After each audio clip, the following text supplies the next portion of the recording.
এই মুহূর্তে আপনারা যে ভিডিওটা দেখছেন, এটা সুইজারল্যান্ডের ভিডিও নয়, কলিকাতার ভিডিও নয়। এটা সুন্দরবনের ফেরি পারাপার হতে গেলে সাধারণ মানুষকে যে সমস্যার সম্মুখীন হয় তারই ভিডিও। বহু মানুষ রয়েছেন যারা এই নদীর পলিমাটিতে পুঁতে যায়। বয়স্ক মানুষরা ঠিকঠাক যেতে পারে না। বিশেষ করে যারা ব্যবসা করে এক পার থেকে অপর পারে যেতে পারে না। বিশেষ করে স্কুলের ছাত্রছাত্রী সঠিক সময় স্কুলে পৌঁছাতে পারে না। বহু সরকারি আধিকারিক রয়েছেন, স্টাফ রয়েছেন যারা সঠিক সময়ে অফিসে পৌঁছাতে পারেন না।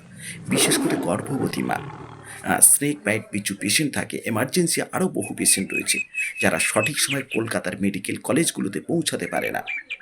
সেই সমস্ত মানুষগুলোকে সময়ের আগে পৃথিবী ছেড়ে চলে যেতে হয় নীল আকাশের দেশে। সমস্যা আজকের নয়, এই সমস্যা দীর্ঘদিনের। প্রতি অমাবস্যা এবং পূর্ণিমাতে জোয়ারের জল নেমে যায়, আর এই রকম ঘটনায় ঘটে প্রত্যেক মাসের 8 থেকে 10 দিন। এখান থেকে মুক্তির উপায় নেই। এখান থেকে মুক্তির উপায় হতে পারে সুন্দরবনের প্রতিটা আইল্যান্ডের সঙ্গে একটা করে ব্রিজ দ্বারা যুক্ত করে দিতে হবে। ভবিষ্যতে নদীর নাব্যতা কিন্তু আরও হারিয়ে যাবে। সমস্যা আরেক দিনের পর দিন কঠিন থেকে কঠিনতম হবে।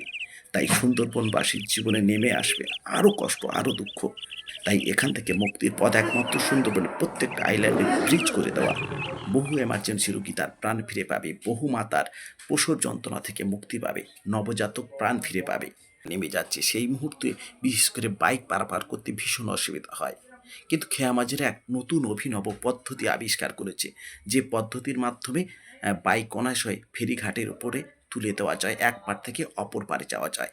এই মুহূর্তে দেখছেন খেয়ামাঝি কিন্তু একটা প্লেটের উপর থেকে সেই বাইকটাকে টেনে নিয়ে যাচ্ছে এবং ধীরে ধীরে সে বোটের উপরে গাড়িটাকে তুলে ফেললো অতি সহজে।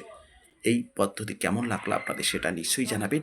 আর সুন্দরবনের একটা আইল্যান্ডের সঙ্গে আরেকটা আইল্যান্ড যুক্ত করার জন্য ফেরিঘাটের সমস্যা, সেই সমস্যা দূর করার জন্য দ্রুত কিন্তু ব্রিজ নির্মাণ অত্যন্ত প্রয়োজন। আপনারা কি বলছেন সেটা কিন্তু কমেন্টে অবশ্যই লিখবেন।